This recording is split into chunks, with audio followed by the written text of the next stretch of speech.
اهلا وسهلا بيكم يا حلوين في فيديو جديد. النهارده هديكم 10 نصايح اساسيه لاي بنوته حابه تبدا محتوى في حبها للاشغال اليدويه. تابعوا معايا الفيديو للاخر وتعرفوا على طريقه البدايه الصح.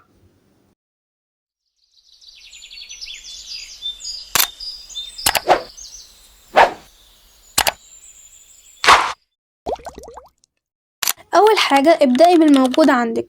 بعض الناس بيفتكروا انه لازم عشان يبدأوا يكون عندهم خامات غاليه، ولكن في الحقيقه الخامات البسيطه هي سر الجمال. بجد بتطلع افكار من دهب محدش اصلا يتخيل ان هي تتعامل بالجمال ده، وده اللي انا اكتشفته مع الوقت. وتاني حاجة بقى اشتغلي على الفكرة بسيطة جدا، خصوصا لو انت لسه في الاول. يعني مثلا ما تشتغليش على الفكرة معقدة تحس ان انت مش هتقدري تعمليها، خصوصا لو انت في الاول. فالفكرة البسيطة تكون كويسة جدا وهتساعدك انك تركزي وتبدأي بشغل بسيط ويهيئك للشغل الصعب بعد كده.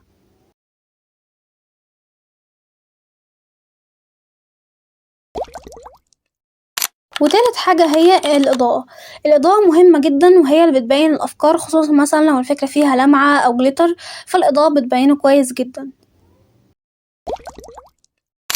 ورابع حاجة بقى اتعلمي من كل فيديو. يعني كل فيديو عملتيه، مثلا شوفتي في فيديو انك عملتي حاجة مش عجباكي، في الفيديو الجاي ما تعمليش الحاجة دي. وفي نفس الوقت بتطوري نفسك مع الوقت، وبتشوفي مثلا المميزات والعيوب في كل فيديو انت عملتيه في القناة وبتتعلمي منه.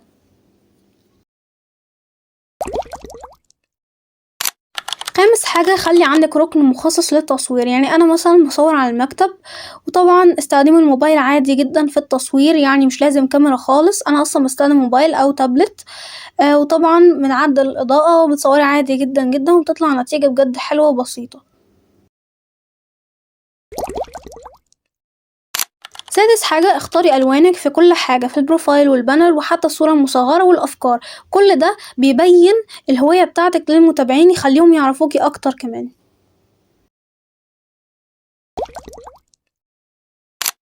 سابع حاجة جربي قبل التصوير أي فكرة انت مخططة لها. لازم تجربي مثلا عليها الحاجات اللي انت محتارة فيها، زي مثلا التزيين. جربي في كذا حاجة في دماغك وشوفي ايه الأحسن. ده هيساعدك ان انت أول ما تصوري الفيديو تبدأي على طول من غير توتر أو تفكير كتير.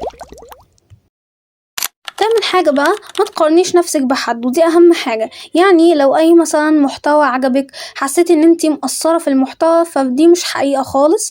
دي حاجات انتي بتتوهميها بسبب مثلا انك لسه في الاول او كده، ولكن في الحقيقة اوعي ابدا تيأسي. ودايما مع الوقت ان شاء الله طول ما انتي واثقة في نفسك وحابة الموهبة بتاعتك هتوصلي للهدف اللي انتي عايزاه.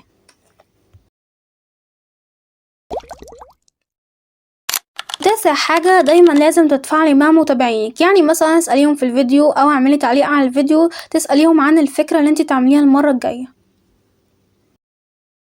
واخر حاجة استمتاعك بالفكرة وانت بتعمليها بكل حب ولمسات من قلبك. حبك لموهبتك هو الاهم، وكلام الناس ولا يهمك او يحبطك. ياما هتشوفي وتلاقي، واللي هيثبتك بجد هو ثقتك بنفسك وانها قادرة تصنع الموهبة. وبس كده بنكون وصلنا لنهاية الفيديو. طبعا استمتعت وانا بصوره معاكم كالعادة. لو عجبكم متنسوش تعملوا لايك للفيديو وتشتركوا في القناة واستنوني عشان ان شاء الله هيكون في جزء تاني. ومع السلامة.